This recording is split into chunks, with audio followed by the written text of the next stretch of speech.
សមត្ថកិច្ចចម្រុះខេត្តព្រះសីហនុកំពុងចោះស្រាវជ្រាវតាមចាប់ខ្លួនខ្មាន់កំភ្លើងបាញ់សម្លាប់ថៅកែកាស៊ីណូ Sin Hau Peak និងជាអក្រិតជនដ៏ល្បីឈ្មោះនៅតៃវ៉ាន់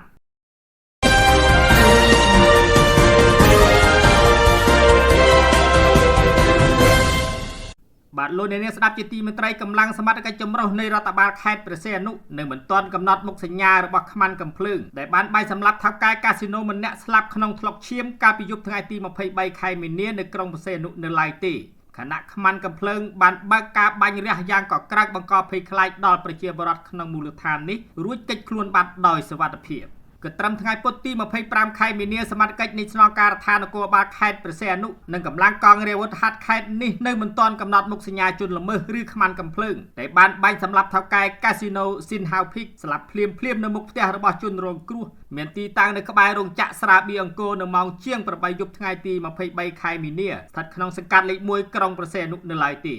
លោកហេងប៊ុនទីមេបញ្ជាការកងរាជអាវុធហត្ថខេត្តព្រះសីហនុបានឲ្យដឹងនៅថ្ងៃពុធនេះថាករណីឃាតកម្មលើជនរងគ្រោះជាថៅកែកាស៊ីណូនេះកម្លាំងជំនាញរបស់លោកកំពុងបន្តចុះស្រាវជ្រាវដោយយកចិត្តទុកដាក់ប៉ុន្តែមិនទាន់អាចផ្ដល់ព័ត៌មានលម្អិតជូនបានទេព្រោះជំនាញកំពុងធ្វើការចំណែកលោកសរដ្ឋាអគ្គស្នងការរងនិងជាស្នងការនគរបាលខេត្តព្រះសីហនុមិនទាន់អាចសុំការបំភ្លឺបានទេនៅថ្ងៃពុធនេះតាមបណ្ដាញសង្គម Telegramប៉ុន្តែលោកតៃវិសាលអធិការក្រុងព្រះសីហនុបញ្ជាក់ថាករណីខ្មាន់កំភ្លើងបាញ់សម្លាប់ថៅកែកាស៊ីណូ Sin Hau Peak នេះកម្លាំងជំនាញគ្រប់ផ្នែកកំពុងចុះស្រាវជ្រាវរៀងខ្លួនប៉ុន្តែមិនទាន់មានតម្រុយជនល្មើសនៅឡើយទេតែយ៉ាងណាលោកថាកម្លាំងជំនាញកំពុងដុតដៃដុតជើងតាមដានរាល់សកម្មភាពរបស់ជនល្មើសទាំងនោះតាមរយៈកាមេរ៉ាសុវត្ថិភាពដែលបំពាក់នៅតាមគោលដៅនានាតាមផ្លូវសាធារណៈដោយយកចិត្តទុកដាក់មន្ត្រីនគរបាលខេត្តព្រះសីហនុបញ្ជាក់ថាឃាតកម្មនេះជនរងគ្រោះមានឈ្មោះលីនប៊ីនវេនភេទប្រុសជនជាតិតៃវ៉ាន់បានស្លាប់នៅនឹងកន្លែងកើតហេតុជនរងគ្រោះត្រូវគេស្គាល់ថាជាថៅកែកាស៊ីណូ Sin Hau Peak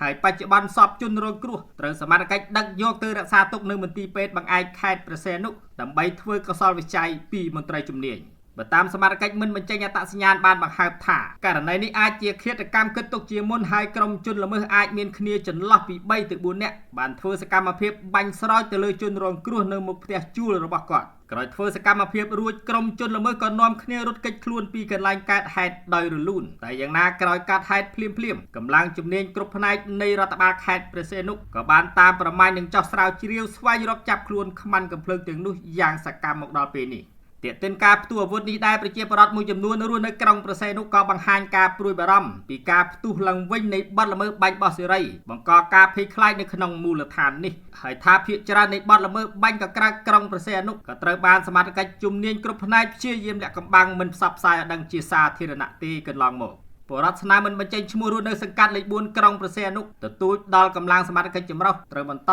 រឹតបន្តឹងលើការងារចោះដាក់ប៉ុស្តិ៍ត្រួតពិនិត្យឆែកឆេរអាវុធជាតិផ្ទុះនៅតាមគោលដៅនានាក្នុងមូលដ្ឋាននេះឲ្យបានជាប្រចាំប្រយោជន៍ដើម្បីកាត់បន្ថយបទល្មើសនេះនាថ្ងៃអនាគតសូមឲ្យសមត្ថកិច្ចមេត្តាយកចិត្តទុកដាក់ឲ្យមែនទែនទៅលើការប្រើប្រាស់អាវុធជាតិផ្ទុះចឹងក្រៅអំពីការឆែកតេស្តមើលទៅលើជាតិស្រវឹងគ្រឿងស្រវឹងហ្នឹងសូមឲ្យគាត់ឆែកមើលទៅលើអាវុធផងបងយ៉ាងណាក៏ដោយចុះបើយោងតាមរបាយការណ៍របស់ប្រព័ន្ធផ្សព្វផ្សាយតៃវ៉ាន់ CCTV បញ្ជាក់ថាជនរងគ្រោះជាថៅកែកាស៊ីណូ Sin Hau Peak ដែលត្រូវខ្មាន់កំភ្លើងបាញ់សម្លាប់នៅក្រុងព្រះសីហនុនេះគឺជាមេអក្រិតជនដ៏ល្បីឈ្មោះម្នាក់ដែលមានដីកាតាមចាប់ខ្លួនរបស់សមាជិកតៃវ៉ាន់ពាក់ព័ន្ធសកម្មភាពលាងលុយកខ្វក់និងការបដូរប្រាក់សម្ងាត់ហើយជននេះក៏បានរត់គេចខ្លួនពីប្រទេសចិនចូលមករស់នៅនិងបើកកាស៊ីណូរកស៊ីនៅក្រុងព្រះសីហនុនៃប្រទេសកម្ពុជាតាមរបាយការណ៍ពីប្រព័ន្ធផ្សព្វផ្សាយតៃវ៉ាន់ដដែលកាលពីថ្ងៃទី14ខែមករាឆ្នាំ2025លោកលីនប៊ីនវេងត្រូវបានតុលាការតៃវ៉ាន់ចេញដីកាចាប់ខ្លួនពាក់ព័ន្ធសំណុំរឿងប្តូរប្រាក់សម្ងាត់88ក្លឹបហើយត្រូវតុលាការចោទប្រកាន់ពីបទរំលោភច្បាប់ធនាគារនិងរត់គេចខ្លួនចេញទៅក្រៅប្រទេសការចោទប្រកាន់នេះបន្ទាប់ពីប៉ូលីសតៃវ៉ាន់បានរកឃើញថាលោកលីនប៊ីនវេនជាអ្នកផ្ដល់សេវាទូទាត់លុយទៅឲ្យភាគីទី3ហើយសង្ស័យថាជួយក្នុងការលាងលុយកខ្វក់របាយការណ៍ដដែលបញ្ជាក់ថាតុលាការស្រុកតៃប៉េកាលពីខែវិច្ឆិកាឆ្នាំ2022លោកវិញប៊ីនវេនត្រូវបានដោះលែងឲ្យនៅក្រៅឃុំហើយបានដាក់ប្រាក់ធានាចំនួន$3លានតៃវ៉ាន់ដោយមិនបានហាមឃាត់ក្នុងការធ្វើដំណើរឡើយប៉ុន្តែរូបលោកមិនបានបង្ហាញខ្លួននៅតុលាការទេទើបតុលាការតៃវ៉ាន់ក៏សម្រេចដកហូតប្រាក់ធានានិងចេញដីកាតាមចាប់ខ្លួនលោកជាថ្មីទៀតនៅថ្ងៃទី